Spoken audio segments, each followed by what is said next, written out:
Il est recommandé d'inviter les personnes vertueuses au repas de mariage, au repas de noces. Les personnes dont nous pensons la vertu.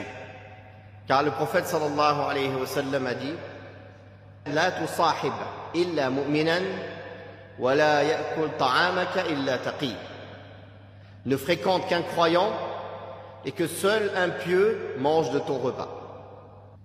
De même que Abdurrahman ibn Auf radiyallahu anhu, quand il est arrivé à Médine avec les muhajirin et que le prophète sallallahu alayhi wa sallam instaura la fraternité entre les exilés et les auxiliaires, entre le muhajirin et l'Ansar, il a fraternisé entre Abdurrahman ibn Auf et Sa'd ibn Rabi' al-Ansari.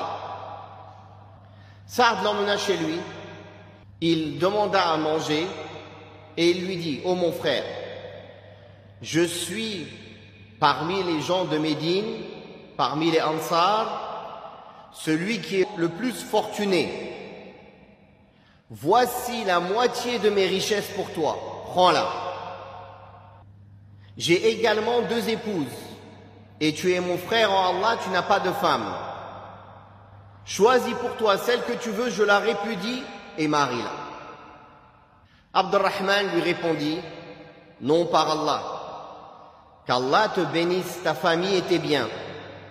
Indique-moi plutôt le chemin du marché. Indique-moi plutôt le chemin du marché. » Ils lui indiquèrent donc le chemin du marché. Il fit des achats et des ventes et il fit beaucoup de profit.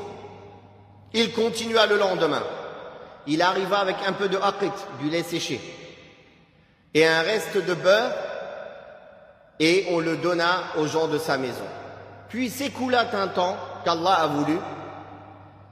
C'est alors qu'il vint avec des taches de safran ou de khalouk, et le prophète sallallahu alayhi wa sallam lui demanda « Que se passe-t-il » Il répondit « Ô messager d'Allah, j'ai épousé une femme parmi les Ansar. » Donc il est venu, il n'avait rien, il a commercé, il a gagné de l'argent, il s'est marié. Le messager d'Allah sallallahu alayhi wa sallam lui demanda « Quelle dot lui as-tu donné » Il a dit « Je lui ai donné le pesant d'un noyau de date en or. » Le pesant d'un noyau de date en or.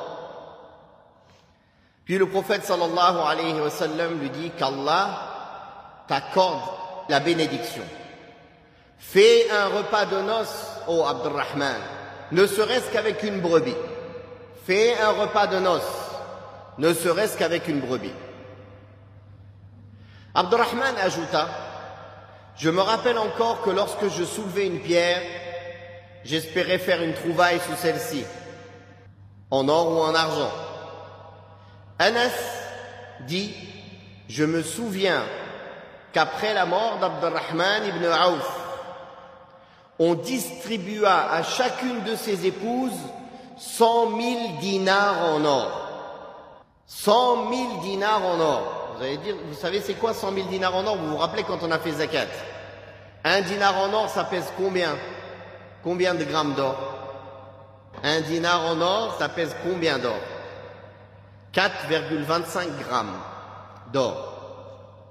Fois 100 000, 425 000 grammes d'or. 425 kilos d'or pour chacune de ces femmes, il a laissé. 425 kilos d'or. Vous imaginez, ça fait combien aujourd'hui? Vous multipliez par 60 000, 1 kilo à peu près. 60 000 euros. Qui peut me dire ça fait combien? Faites le calcul. Pour que vous vous imaginiez, il est venu avec rien à Médine et comment Allah il l'a enrichi. Ça fait plus de 25 millions d'euros. Il a laissé pour chacune de ses femmes. Allahu Akbar. Regardez la baraka de la hijra, la baraka de s'en remettre à Allah seul, de ne pas prendre des gens, mais de commercer, de s'en remettre à Allah et de faire les efforts. La baraka d'obéir au prophète sallallahu alayhi wa sallam qui lui a ordonné de faire le walima, de faire un repas de noces, ne serait-ce qu'avec une brebis.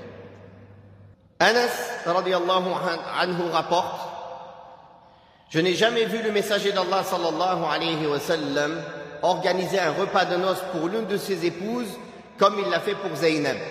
En effet, il égorgea une brebis. Il est permis de faire le repas de noces avec autre que de la viande.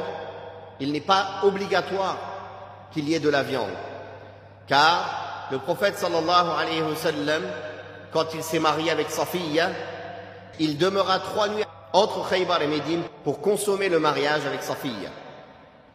Je conviais les musulmans pour ces noces et il n'y avait ni pain ni viande, si ce n'est qu'il avait ordonné de poser des pots en cuir, ce qu'on fit.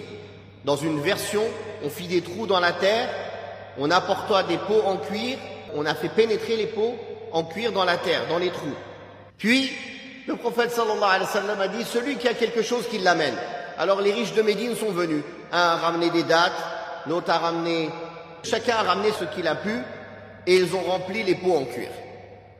Et voilà qu'on a ramené des dattes, du lait séché et du beurre. Et ils ont mélangé tout ça ensemble, et les gens en ont mangé. Des dattes, du lait séché et du beurre.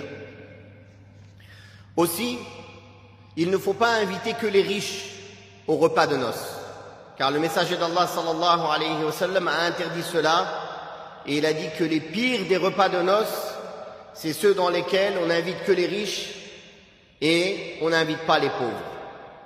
Comme c'est une bonne chose que les amis, les proches du nouveau marié participent avec lui dans le repas de noces, comme c'est arrivé dans ce hadith.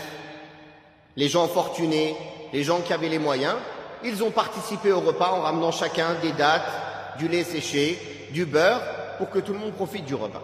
Il n'y a pas de mal en cela.